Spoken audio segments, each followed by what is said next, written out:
4, so not too bad on the timing there, guys. All right. Anyways, yeah, so this is Rant 101, and we are covering spicy beers on the Empty Rant podcast. Oh, I just hear Costello busting out right now. My wife's gonna get them, I hope. I have the baby monitor in here, so I'm like hearing the baby cry. Anyways, spicy beers. That's what we're covering. Teresa, you were saying it was kind of hard to find a spicy beer. I was also having that trouble as well. I found 3, and one of them was the one you're drinking. Yeah, you found Green Flash? Nice. Mm-hmm. I had to go to, let me turn down this music a little bit, it's a little loud. I had to go to Specs, but I went out to what's called, hey, little guy. You want to say hi on the podcast? Huh? Come here. This little guy just woke up. Hey, tell me if this baby looks bigger. Yeah, he looks bigger. It's like, what? Who are these people? Freaking huge baby. I didn't birth. My wife did. My wife birthed an elephant baby. But anyway, okay. So just to break down what we're drinking, obviously we're covering spicy beers, spicy chili beers. I don't know. People want to call them different things, and we maybe need to get the terminology down. That's something we always do at the beginning. Rick, what do you think? Chili beers? Well, I mean, there's 2 separate. I mean, if you just say spicy beers, I would include chili in that category. But if you say chili beers, I won't necessarily say that's all spicy beers, because some are just like Ballast Point makes one, habanero sculpin. It is peppery. It is hot. It is like hot sauce. But if you have more of a Chipotle, more of a Mexican chocolate style beer, you get more of a slow burn back of the throat. It lingers. It's nice. So there's definitely different classifications. Okay, I get that now. And I think on the post earlier, I misspelled chili. I put like the country chili. I put CHILE. I was like, oh yeah, chili peppers. And then there's chili. So CHILI, chili beers. Because when I was thinking about posting that, I was like, wait, chili, like, you know, stuff you eat with cornbread chili. Just like, maybe. So I get my terminology down, differentiate. Okay, but we'll just go with, we're going with chili beers. That's what it sounded like. That's what I was more feeling was the chili side, but if you guys just have just plain spicy stuff, that works too. Like the sriracha one, I would consider that a spicy beer. Right, that's definitely not. I've heard that's nasty. Yeah. Yeah. We've all heard that. Well, I think everybody brought chili beers, and we have a good variety of beers here today. I think the only overlap is going to be Teresa and I with the same Dia de los Serranos from Green Flash, a double stout with serrano peppers, or serrano chilies. That's what I'm drinking right now, and I got the label here. And now I feel happy that I got this camera here, so I can actually show something that looks, there's like image quality to it. So I was going to pour me a glass here right now. I've never drank a chili beer. Have you guys? Is this going to be the first time for anyone else? I had something that had wasabi in it once, and I can't tell you what it was. It was hot. It was hot. Double stout, came out super dark. Stuff looks amazing. Take this sip here. Okay. Yeah, you get that heat at the end. More back of the tongue than front of the tongue. Yeah. So I don't know the ratings on this, but the heat or the I guess the spicy. Well, we're not. I'm trying to pick my words here carefully. So the heat is rated on a Scoville heat units. Have y'all got an? This is the first time I ever heard that, and I pulled this thing up that says like, so sweet and mild range from 0 to 5,000 Scoville H units. I'm sure people just say SHU. Let's see, medium level like jalapeno and chipotle. I think Jamie brought a chipotle pepper one. That ranges from 2,500 to 8,000 SHU, and then you got your medium hot peppers like serranos, which would be in this one, 5,000 to 2,300 SHU. And then there's also let's see, super hot chili peppers like habanero, 1,000 to 350,000. And then there's the only one. This is Ghost Chili. Yep, Ghost Pepper. Over 100 or 1 million SHU. one of the hottest. Ghost pepper should be the hottest. Yep. Yeah. I think there's a new one coming out. There's like the Carolina Reaper. Oof. What? Oh, you don't need hotter than. You don't need to keep going hotter. Wow. I had my. I was a little bit skeptical on drinking something like with chili in it, and then this paired up with this double stout. This just is messing with my palate a lot right now. It's just, Yeah. I was that way too until I had an ice cream once like that. I think it was just I forget if I think it was just chocolate cinnamon, and that's what first started getting me into it because the cinnamon gives it that spice, and then from there I tried a chocolate with pepper in it ice cream, and it was way better than I expected it to be. So then I started looking into the beers and not turning away from them, and man, they're better than I expected them to be. according to the bottle, you see this little guy right here. It says I'm drinking out of the wrong glass, but I mean, You monster. Fail. I'm sorry. Kicked off the podcast. Yeah. Everyone should have a go-to tulip. Come on. I do have a go-to tulip, man. I'm gonna go get it. No. Yeah. So, which one are you drinking right now, Teresa? Since you didn't, I don't think you start off with this one, right? No, I saw that. So I saw a different one that had some chipotle in it, and it was a porter, chipotle porter. I decided that I don't really like smoky flavors, so I wasn't gonna pick that. And I felt daring, so I got the Mango Magnifico from Founders. Ooh, you are so brave. It's not bad. It is not bad at all. And like, so hold on, I had this pulled up a second ago. Read a little description. So it's part of the Backstage series. It's the first one of 2016 for Founders. Apparently, they've released it as part of this Backstage series once before in 2013. It's super sweet, but then Really? you get that. On the front, it's very sweet. Now that I've been drinking it, and like I was eating tacos with it, great choice by the way. It's kind of calmed down on the sweetness, and then you get the burn, like kind of, at the back of your tongue, like y'all were saying. But it's not bad at all. Okay, they must have changed it. I had it that first batch, and my buddy bought 2 bottles, and he opened one with me. And I saw it at the store. I thought about buying it. That was one of the spiciest. That first batch was one of the spiciest beers I've ever had. It was. We got very little of the sweet up front. It was pepper, front, middle, and rear. It was so peppery. It was unbelievable. Well, and I was reading on Beer Advocate because I was sitting there trying to decide between the two, and I mean, I feel it was split down the middle, and I wasn't checking the dates on the reviews, but some people said exactly what you were saying. It was just like way too much pepper all the way through, and some people were describing what I'm tasting, super sweet up front, and then that spicy like finish. So maybe they're from the 2 different, releases.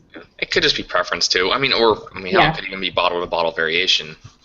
So the thing with any pepper, right, is that it builds, and so as I've been drinking it and now I'm not eating food with it, I do feel like the burn a little longer. So we'll see what happens when get to the bottom of this bottle. Yeah, it's been a while since I've had it, so maybe that's all that it was. Maybe it was sweet at first, but by the time we finished our glasses, it was just so hot. That's all I remember. Yeah. But then again, do you generally eat like spicy foods, Rick? No, I'm not a spicy. I mean, I like curry spice, but I'm not a big spicy guy. See, and I love spicy food. So that's why I decided to gamble on it. And then, all the other ratings on that Chipotle Porter, everyone was like, oh, it's, because I was imagining it like a mole, like chocolatey, dark, chili. And I was like, I don't really like the smoky, like the smoked Chipotle flavor.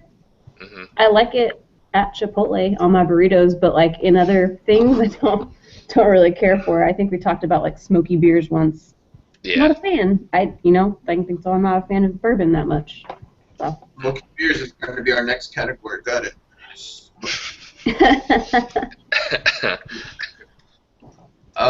Jamie, you got some local stuff. It looks like Asherville from Asherville Brewery.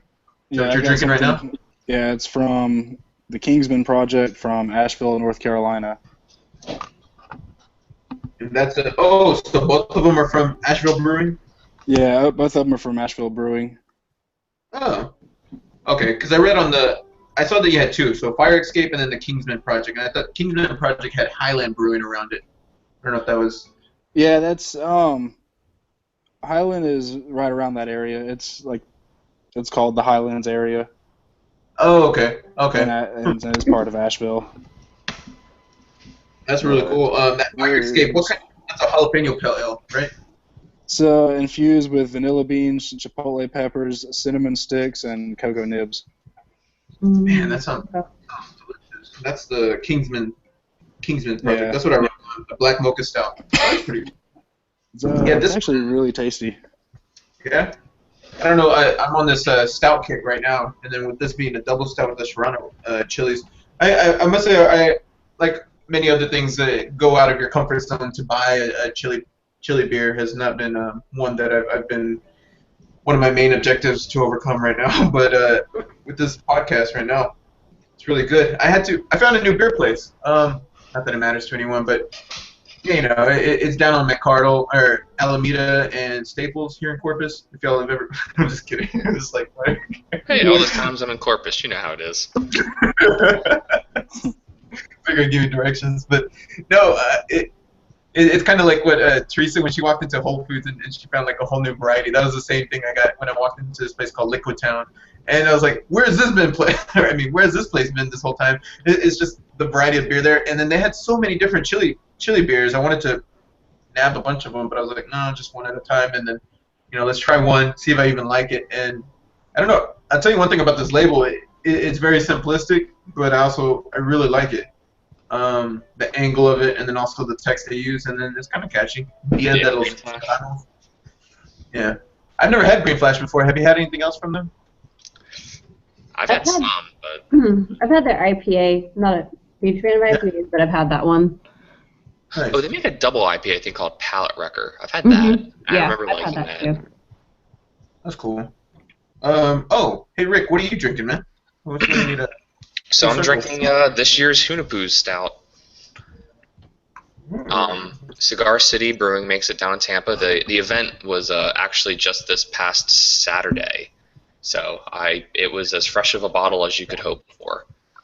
So it is an imperial stout, aged on cocoa nibs, whole Madagascar vanilla beans, ancho chilies, pasilla chilies, and cinnamon sticks. Beer Advocate gives it a 100. And Oh, yeah? it It's a deserves 100. No big deal. yeah, NBD, just me. No, it deserves the rep it has. It's really freaking good, and just a nice warmth that just builds over time. Never gets too strong. Incredibly chewy, thick body to it. Really dark head. It's a really phenomenal beer. I've gone to the event for 5 years now. This is my 5th one.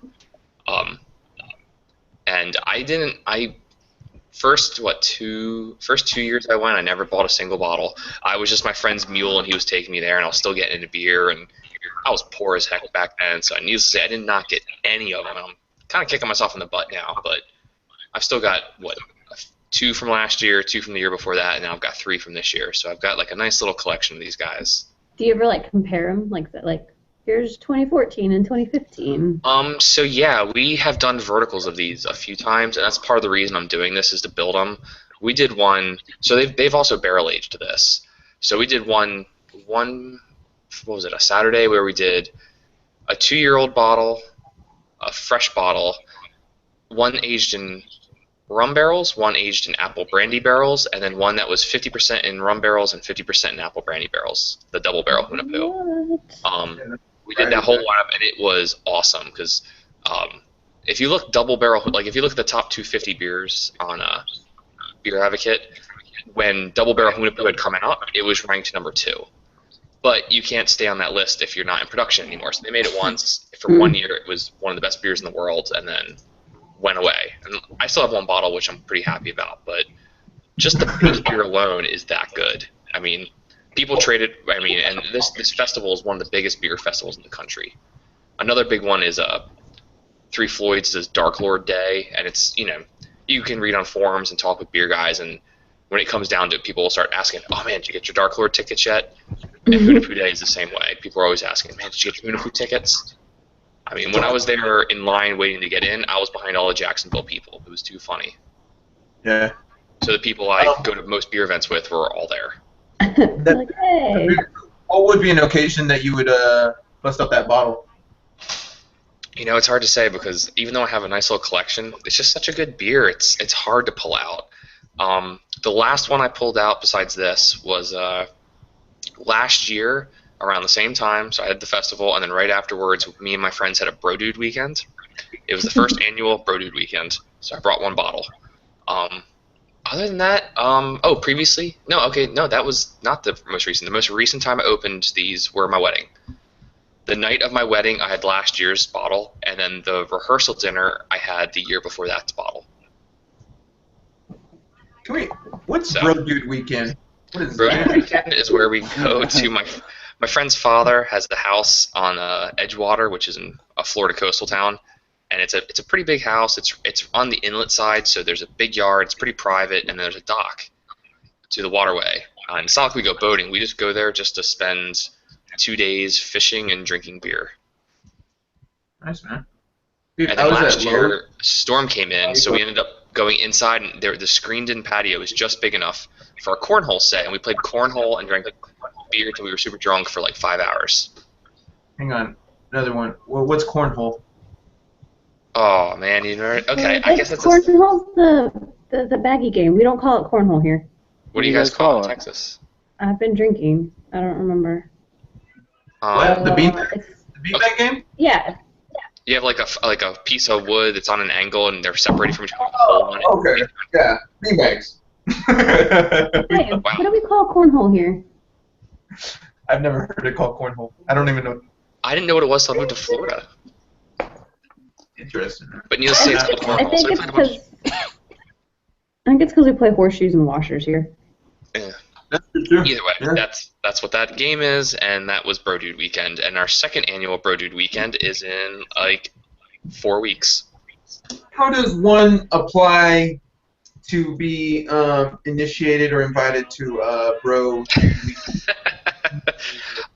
It was organic, and it was just my friend whose dad owns it texted his close friends and said, "Hey, you guys want to do a Bro Dude Weekend?" And I think it was just Dude Weekend, and then like dudes hanging out. It evolved into Bro Dude Weekend, and then it just made anytime anyone had a glass, you would just raise it, and be like, "Yeah, Bro Dude Weekend," and everyone would cheer and toast you. I guess I don't know. Do you have neon muscle shirts for Bro Dude Weekend? No, it is entirely sarcastic. We just kind of you like should consider it. no, that's taking it too far.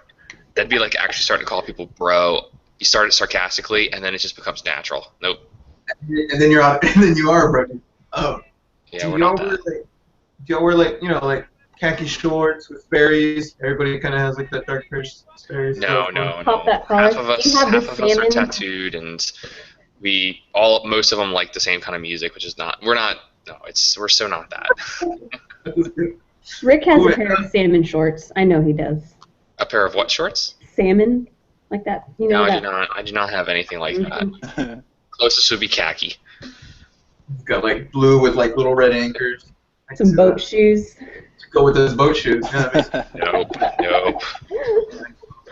I saw some guys like that yesterday. I was saying at Lowe's. There's 8 of them, and I don't know what they were doing. We were at Lowe's like picking up stuff for the house, and 8 of these like they look like sophomore, juniors. They had to have been part of a frat, but they were just walking up and down the aisles and all dressed the same, all wearing Sperry's, and I was just like, what happened here? Where did this come from? What kind of cult is this? So when you brought up Bro Dude Weekend, I was like, was that a Bro Dude? I promise you, That the is name a is Bro Dude. incredibly ironic, and that's it. There's been the kids here in Austin. They're into like the dad style. Like I went to Blues on the Green. It's like this big free concert in the park that they do in the summer. They do it like every other week or every other Wednesday. And there's a bunch of teenagers when we first got there, and they were all in like khakis and white socks that came up above their ankle and white tennis shoes like New Balance or Nike. And they all had shirts that was like, the best way I can describe it is like Hard Rock Cafe t-shirt 1998. And I was like, what is going? And they were all dressed like that. And my friend was like, I don't know if I'm more disturbed that they're dressed like this or the high school girls are dating them while they're dressed like dads. And I was like, I don't know. Man, how's that beer coming along? Teresa, is it heating up a little more now that you're not eating food? Not too much. I'm about to go pour me some more. Yours is a little bit lighter than mine. I forget, what's your base beer on that? Your base beer. It's just an ale. Okay. Huh.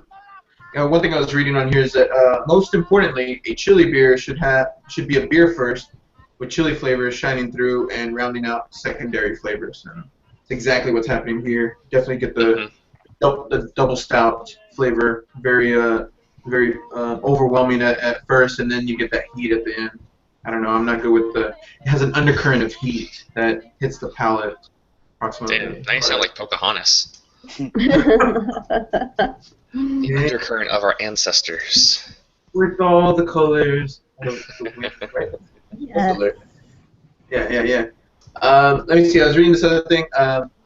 So what makes the chili beer actually good, which is what I read, and then it goes on to say, unfortunately, the first string of such beers, more often than not, spicier than what most people wanted, and as a result, some of the first-time tasters resign themselves to never make a chili beer again. And it took me back to what you were stating about that maybe that first batch of chili beer that you tasted, Rick, in comparison to what Teresa's tasting. Maybe they scaled back a little bit on They that. could have. They could have. I mean, again, it could have been my own personal taste, and it just was off. But that could have been it too. You know. Yeah, I think it's an interesting concept. I mean, first you have like the sweet and bitterness balance between a stout, and then you're like, hey, I'm just gonna pump it full of hot and spicy chili peppers. Well, I mean, Teresa brought it up earlier, like that mole flavor. I mean, this Yeah. isn't so far off from mole.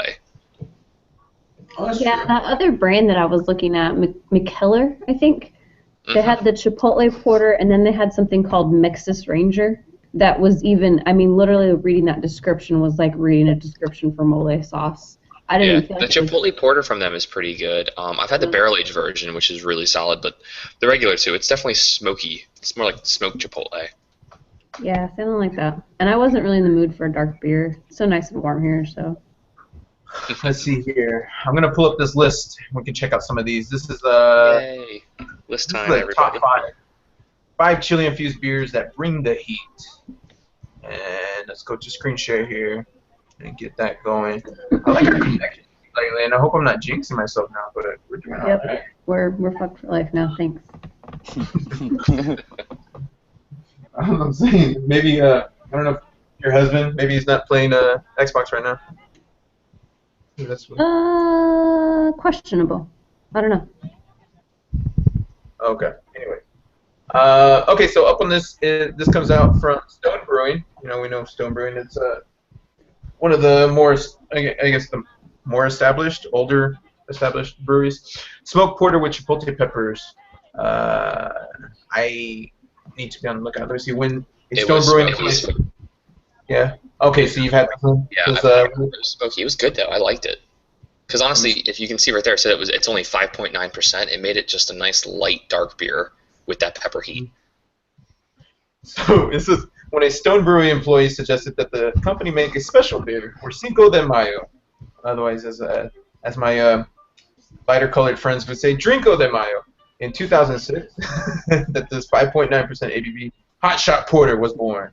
Expect dry notes of roasty coffee, light vanilla, and cocoa, plus a very subtle pepper aroma. Hey, Jamie, on your bottle of Kingsman Project, how do they spell cocoa? Yeah. Was I looking at that wrong? But is it C-A-C-A-O? Yeah, you're right. That's how it's spelled. Cacao? Cacao.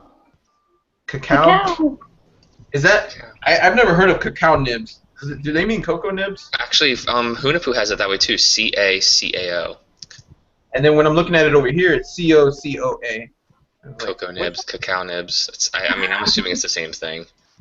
Yeah. We've got cacao butter Don't here worry. at the house. I'm gonna Google that. Uh-oh. Teresa to the rescue. The research Keep department. talking. Keep talking. I'm cacao bean. No, because when I read the bottle from Jamie, or the label from Jamie's bottle, I was like, wait, I'm gonna say cacao, and then Rick's gonna just ream into me, and I'm not gonna. Yeah, you're right. Not gonna get derailed. Raw cacao is made by cold pressing unroasted cocoa beans. Oh, so it is a form of. I was gonna stop reading, but then I remembered y'all are scientists. The process keeps the living enzymes in the cocoa beans and removes the fat, cacao butter. Cocoa looks the same, but it's not. Cocoa powder is raw cacao that's been roasted at high temperatures. So cocoa beans by itself, if you cold press them, then I guess you get the cacao. I imagine that would be like more bitter, and then you get the roasty flavor if you roast it, make cocoa powder chocolate. Oh, excellent. That's what I'm gonna go with. No, it's good to know because cacao and cocoa, the subtle differences between there. Man, this beer. Butter of it out of it also. I wonder how that butter tastes. I've never had I've been looking to find real butter. I don't know if you guys have had like real cow butter. Like I only use real butter now. majority of everybody just uses like the margin, margin. Dude, our friend made us macaroni one time with real butter, and I was like, this has changed my life. Okay, next up we got this, of course, the ever popular habanero sculpin. Hey, look, I said it right, Rick. I know, I'm Jamie, proud of you. Jamie, you said you were going to bring this one. I think you probably skipped it, though, right? Yeah, I skipped it. I've got a couple of them in the fridge. I've had them for a little while. I couldn't find any of that anywhere around Corpus. I don't know. It's just not out. Maybe my quest. I will find it and I will try it. That's the one I was hoping to bring to this. I was like asking everybody about it, but You guys have a Total Wine out there? No, not a Total Wine. That's what we get. Yeah. We don't got your fancy places, bro. Are you still drinking the Kingsman right now, Jamie? Yeah, I'm almost done with it though. Have you had it before? No. No? How's it? Has the taste like changed a little bit since you started? Since we started, we're about 30 minutes in. It's about the same all the way down. It's actually really good. I would definitely get this again. Yeah. Coffee beans kind of make it or the vanilla beans just give it a really good taste. Kind of a smooth chocolatey. Yeah, that's what I figured it would like smooth it over at the end. This one with the serrano peppers that I'm drinking is I'm starting to feel the heat more in the back, but it's not like anything that makes it anywhere close to being uncomfortable. It's definitely one of my more. This is one of my favorite beers now. I think I'll be using this one. Anyways, how about you, Rick? Has any taste change there with your? Oh yeah, more warmth, more cinnamon, more chocolate. Just the flavors just start shining through, man. Just FYI, Teresa, you are muted, so we don't want to run into a situation like we ran into last time we were talking to yourself. But anyway. Hey, thanks. Saw that. I'm gonna pour some beer. Don't want to make too much noise, but I appreciate you looking out. Word. Yeah. Always. Take a quick. Maybe you two are kind of like more experienced with this. We had a question from one of our listeners that said, "Do barrel-aged beers have a stronger alcohol and bourbon taste the longer they are aged?" This comes from Mr. Rodney. I would say it's the opposite. Whoops, hit my microphone. No, typically when you have a beer, some barrel-aged beers, when you have them fresh, they're hot. And not hot like spicy hot, hot like alcohol, burn hot. Like you drink them and it's more, you're getting more liquor. Like just that burn. You get that feel like liquor. And the solution is to age it. I mean, you should age it properly, but just as long as you age it, generally speaking, as you age it, flavors will mellow out, but the alcohol burn in the barrel character will mellow too. I've had beers that were a little more harsh on the front end, like Cigar City and Mikkeller did a collab called Life is Like. Cherry chocolate imperial stout aged in bourbon barrels, and fresh it was underwhelming. I didn't really love it for how much I had to try to find it. But then I sat on one for 2 years, and I mean, it was one of the better beers I've had. Everything mellowed out, the flavors were smoother, the burn was gone. It was just smooth liquor flavor. You got the bourbon flavor without the burn. Cherry chocolate imperial stout that was aged in bourbon. Yep. Life is like a box of chocolates. Sounds amazing. Yeah, I was curious about that because I don't have too much experience with aged beers, so I couldn't answer it confidently. I was like, you know what, I'm going to say this one for the podcast. Well, there you go. Mr. or Mrs. whoever, there's your answer. It actually comes from... Thanks for listening. Yeah, it comes from Rodrigo, part of the Listening Party podcast, another excellent podcast. Rodrigo, that's fun to say. From the West Coast. He says like a lot. I bet he's going to like that I'm saying that. Like a lot. Let's go back to this screen share here. We were talking about habanero sculpin. I have not had this one. Like I said, I couldn't find it all over Corpus. It seems like all three of y'all have tried this. Mm-hmm. It's good. Man. Spicy. Still here. Let's see, 7% ABV gold medal winning hoppy West Coast. Hey, there you go, West Coast India Pale Ale. Has been a favorite in, well, I mean, we've already gone over there. I want to go to this next one. This is a mole ale. Speaking of, we were bringing up ale. Mole ale. Lips of Faith Cocoa Mole Ale from New Belgium Brewing. Man, we haven't talked about New Belgium beers in a while. Or I maybe saw ever. that beer. They don't come up too much. New Belgium. If you saw it, it probably sat around for a bit. It wasn't flying off the shelf, but it was good. It was solid. I I'm not the didn't. biggest New Belgium fan, but I don't think I recognize it as being like a spicy beer. It's brewed with caramel or caramel, whatever you want to say, dark chocolate and rye malts, plus what's ancho or ancho, whatever. Ancho chili. chilies. Wow, ancho. Oh, guarajillo. Guajillo. Guajillo and Guajillo, I got that. Guajillo and chipotle chilies, cocoa mole pours midnight black and starts with a malty chocolate sweetness followed by a bite of pepper flavors. Man, I'm gonna be on the lookout for that one. And I've noticed they also have a Dia de los Muertos like theme going there. I don't know why that's associated with spicy beers, because that's the same thing with the Dia de los Serranos. I don't know why that's like seems to be like, oh, spicy beer, Mexican, boom. I mean, that is a mole is the very Mexican thing. Exactly. I was gonna ask if so, like this beer that I'm drinking, they said it was the first of 2016 in this special series, right? But I was wondering, like, because I'm close to New Mexico and everything's about like hatch chili season, which is in what, late July into August. So like, is there a spicy beer season? Is there a chili beer season? Like based on when the chilies are hot and in season? I think it's more of making them in the winter just to have it be a warming beer. But Okay. honestly, no, I've never heard of them having, like, you know, fresh hops are the fall, Oktoberfest is October, September, you know, you have those different seasons, but I've never heard of a spicy beer season. I was just curious. And then again, it was like making me think, well, if they released this one first in 2016, what if they released it in a different part of the year when you had it, and then the chilies were just hotter? So That maybe could be that's why possible. your beer. I mean, and they could have reformulated it, right? But anyway. Let's see. I pulled up this other article. This is from VinePair.com. Says temperatures don't have to dictate booze choices, especially since fall varieties across the country and climate funkiness is seen to. I was just trying to see if there was a season for it, but it doesn't seem like there is too much on this one. Another list. I'm gonna pull up this other list. It has a lot of the similar beers, but it's got 10 on them. So I'm gonna go with Yeah, that I was surprised the other one. The other one actually had the sriracha one at the bottom if you peeked ahead. Oh, there it is, right, number one. Yeah, well, this one had No. a rogue sriracha stout. No. And of course, that was our.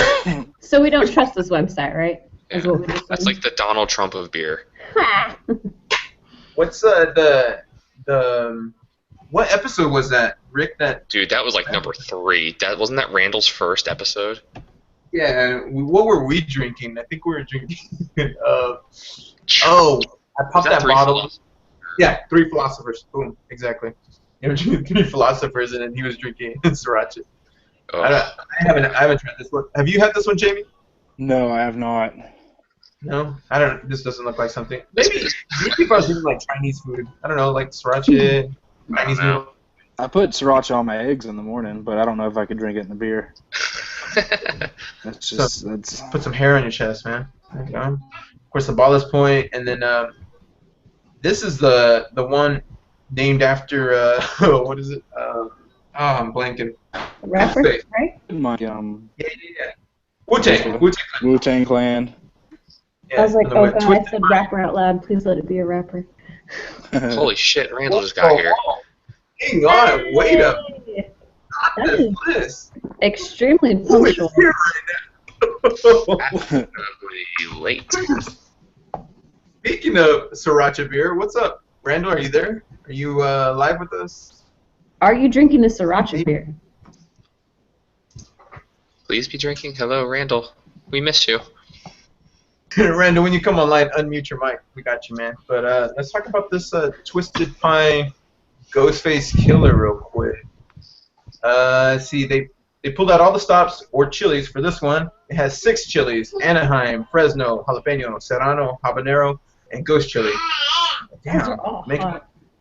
a kind of in-your-face bouquet of hot heat that leaves most of the other sensations of the 5.2% ABV beer behind. To be fair, Twisted Fine, pretty honest. Hey, you, what you want? Podcast. No. Utter agony for most. Yeah, I don't think this would be one of your go-to, Ricks. I would definitely try it. Thank you, Bobby. Maybe I'll try a little bit. I don't know. Seems like a little hot for me.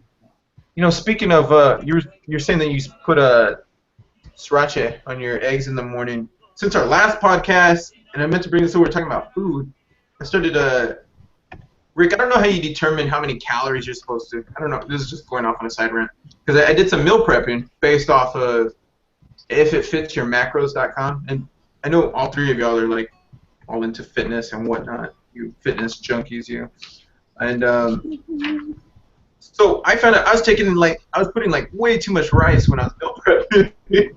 And so I was like, my carb intake was like way too much. So pretty much my diet has consisted of broccoli and chicken for a little bit.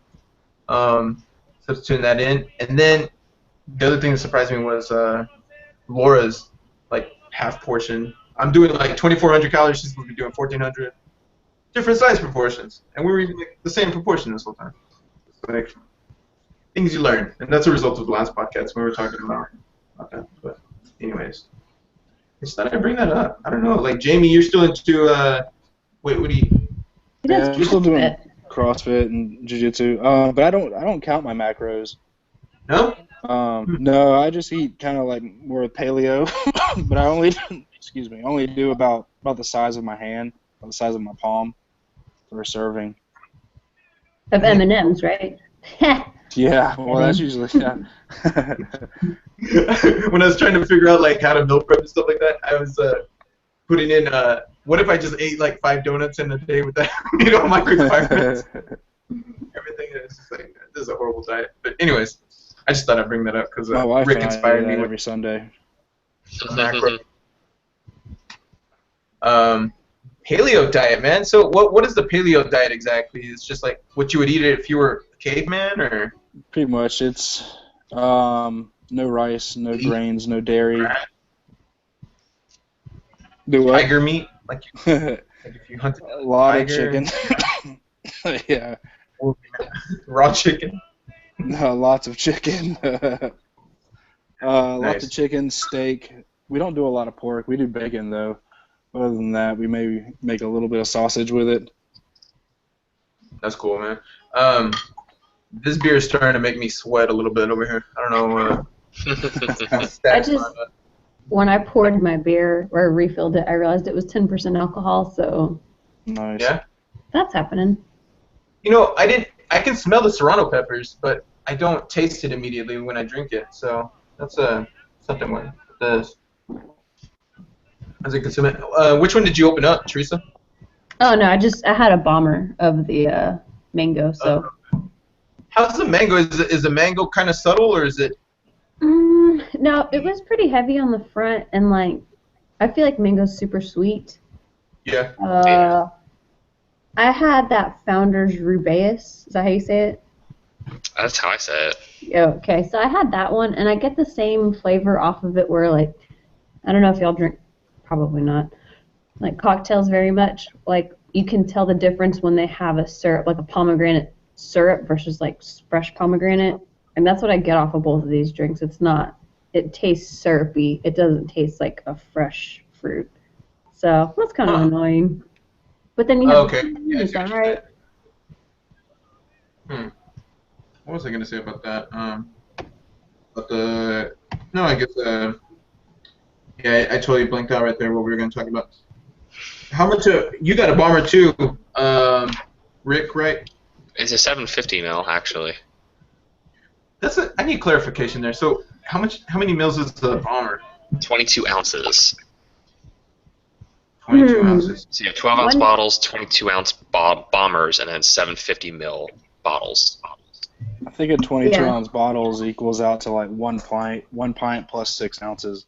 Yeah. So this is 1 pint, 9.4 ounces. So it's a 750 mil is what it says. Yeah.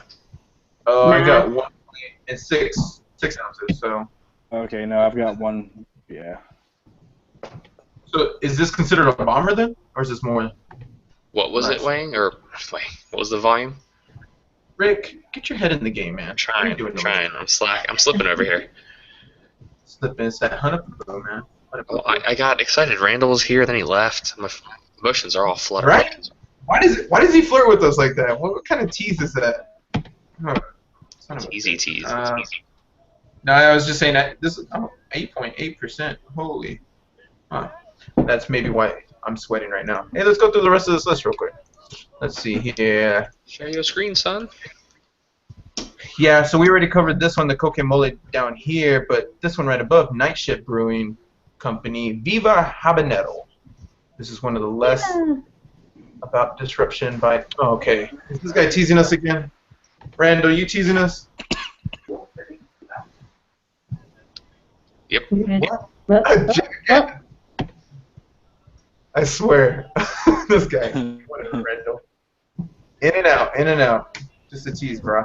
Just a tease. Let me see. I haven't seen this bottle. This bottle looks different labeling in comparison to. I mean, when I look at these other ones and I get to this one almost comes off as like a, what I would say is like a what is a like a Abiel kind of like more sophisticated. Mhm. I would, Yeah, I'm a sucker for classy labels like that.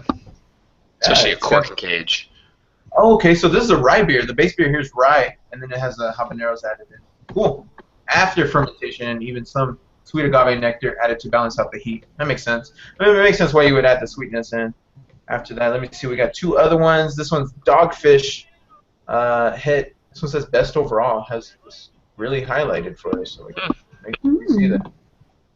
Best of their ancient ale line. How do you even say that? Theo Brahma? Maybe? Theo Yeah, Brahma. that's how I'd say it. Takes I've never even analysis. seen this beer. Let's see. Takes analysis of some very old Honduran pottery shards that showed evidence of the earliest alcoholic chocolate drink. They put it into a bottle complete with Aztec cocoa powder, cocoa nibs, and chilies, honey, and annatto seed. What else do we have? What about these other ones on here? Have you guys had these? Mexican got- cake, I've not. I've tried. I missed an opportunity to have that over the weekend. I I saw saw this. that on a bunch of lists. That Mexican supposed to cake, be and then great. that. What's the one above it? Like Burnside or something? Yeah, Burnside Brewing Company, Sweet Heat. Let me Yeah, see that what one came up on a lot of lists. But the chilies here, Scotch bonnets, are brewed into the beer along with apricots. That's pretty cool. What's the Mexican cake have in it? From Westbrook Brewing, it has Cacao, vanilla, cinnamon, and raw jalapeno. cacao nibs. There we go again with that cacao nibs. 10.5% ABV. That's a little bit up there, man. And then it's another one from Stone Brewing, Punishment. I don't know if I want to. Punishment, yeah. Yeah, Crime and Punishment. You see that one, you're like, I don't know if I want to drink something. So I've heard they're so hot, it's really not enjoyable. the chilies themselves are a variety pack. Some with the names we don't even know. Red and green jalapenos, Caribbean red hots, naga peppers, moruga scorpions, and fatalis. Both beers are aged in bourbon beer barrels, and both are significantly high alcohol and IBU. So brace your palate. This ain't no casual sipper. Got it. So we won't have that on the. Well, I think we covered a good variety of beers, man. Yeah, there's a lot of them out there, more than you think. All the Yeah, beers. we should. I feel like everybody like these beers are kind of setting in, and I am so chill right now. Could Drinking be worse. Yeah. Good day. Like good day. Good. Talk about chili. Hey, so let's end on this, Rick. Tell me a little bit more about your visit to the beer festival. Oh man, just really freaking good. So it's really become, like I said, one of the bigger beer festivals in the country, and it's to the point where like the lineup is really really good. And one of the big standouts was Three Sons. It's a really good brewery. What was it? It was just some good beers. Like one was a apple brandy barrel aged imperial stout that had I think coffee, chocolate, and vanilla. That was really good. Another brewery, Mazert, did a really cool thing. So obviously I like barrel aged stuff, but what they did was they did a brandy barrel aged stout that they put inside of coconuts to age it inside of coconuts. What? Nice. I know, right? Usually it's the other way around, but they barrel aged it first, and then coconut aged it, and they brought the coconuts with them. So when you got your beer, they literally poured the coconuts through like a little sieve to get the chunks out and poured it right out the coconut. Oh my God! Why didn't they just stick a straw in the coconut like you do on the island with the rum? Yeah, God, it was good. That was good. Goals. Coconut Oh, goals. there's particularly this one standout brewer who not a lot of people stand in line for, but it's called Satapaja. Satapaja? It's a dude, I think he's from Sweden. He brews it in his garage. He brews a bunch of Berliner Weisses, but they're phenomenal. The one that stands out, he's had it both years now. It's a raspberry Berliner Weiss with cinnamon that's aged in bourbon barrels. It's a weird combo, but honestly, overall, it works out really, really well, and he's just been a standout at this event. Other than that, man, just a lot of good beer. Fremont Brewing out in Seattle, their coffee, cinnamon, bourbon barrel aged, abominable winter warmer was really good. I don't know, man. It's just a damn big festival. I have all the You go junk. to every year? It's been my 5th year. They've done it, I think, 7. Did we lose Miguel? Oh, you're kind of breaking out a little bit, Teresa. Sorry. Um, About that time. am I the only one breaking down? I'm confused. No, I feel all our connections are. What is going on? Teresa's boo is.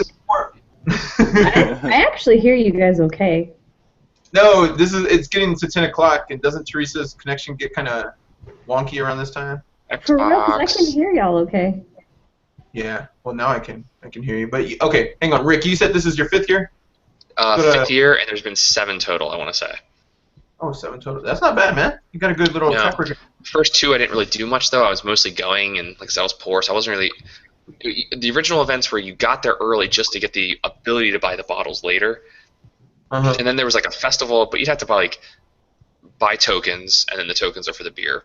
And then what they did last year was they just made it a straight up event where, or no, 2 years ago, you would buy a ticket, and your ticket included bottles, and then all you could drink. So it cost a lot more, but you just went and made a big festival out of it, and that's what they're turning it into. Jamie, do you go to any beer festivals annually? Do you have anything that you're going out to over there, North Carolina? Can you hear me? No, Really? I love them around here. Yeah, I can hear you, but I've never gone to one. Okay. We got just those minutes. We're dying. Our podcast is dying. Okay. We'll go ahead and. The podcast time just to like accommodate bandwidth levels. Hey guys. Oh, I lost everybody. Don't even worry about it. We had a really good podcast. This is one of my favorites, anyways. We covered a lot of different varieties, and for once, Jamie, I need to get you on more often. You brought two local chili beers. Looks good variety there, man. And then I think it's the first time we all have different beers that are not like so much mainstream. I mean, with the exception of some of them, but. I mean, I've never had Green Flash. I don't know if we consider that mainstream or not, but that's kind of outside of the circle that I would go to. But maybe it's mostly because it's a different store altogether, and so that's the difference there. But either way, Rick, any last words for our chili beers? Don't fear the heat. Just get out of the kitchen. What? I was kind of put on the spot there. That's good. And then now we can. Teresa, you got any last words? You can put you on the spot. He took mine. Try it. I like it. I don't know. It's all right. I went by a Thai restaurant and they had a sign that said "Thai it, you like it, you'll like it." Oh my God! I almost choked on my beer. That's great. Oh. Thai it, you'll like it. Jamie, any last words here, man? If it gets too hot for you, just drink milk. Ooh, There you go. Hot, that's a Booze. challenge. big wiener and drink some milk, man. Like I said, this is one of the better beers I've tried, and thanks to this podcast. Yeah, I mean, I enjoyed this podcast a lot. Let's end on a good note and keep drinking good beer. Catch us on EmptyRant.com, and in 2 weeks we'll bring you another beer theme episode of the Empty Rant podcast. So next time, keep drinking good beer. Hell yeah. Cheers. Cheers. Later.